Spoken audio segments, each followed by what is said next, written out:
সবাই যে যার জীবনে কনফিউজড হয়ে বসে আছে। কেউ জানে না আগামীতে তাকে কি করতে হবে। সবাই কোনো না কোনো জায়গায় অন্ধকারে ঢিল ছুঁড়ে যাচ্ছে। নিজেদের কাজকে নিজেরাই ভালোবাসতে পারছে না। আর ভালোবাসার খেলায় সবাই ফিরে বসে আছে। সবাই একে অন্যকে শুধু ব্লেম করে যাচ্ছে। হ্যাঁ, দিনের বেলায় সবাই বড় বড় কথা বলছে ঠিকই, কিন্তু রাতে রাতে প্রত্যেকেই এই ছোট্ট ছোট্ট কথায় ওভার থিঙ্ক করেই যাচ্ছে। নিজেদের গল্প শুনে যখন নিজেরাই হাসছে, তাহলে দুঃখের গল্পে এত আকর্ষণ কেন?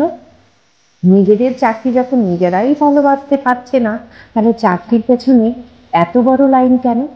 সবাই ভাবছে সেই একমাত্র প্রতারিত হয়েছে। তাহলে সত্যিকারের প্রতারণাটা করলো কে? সবাই কোনো না কোনো রাস্তায় হারিয়ে গিয়েছে, আর সেখান থেকে কিভাবে বেরিয়ে আসতে হয় সেটা কেউ জানে না।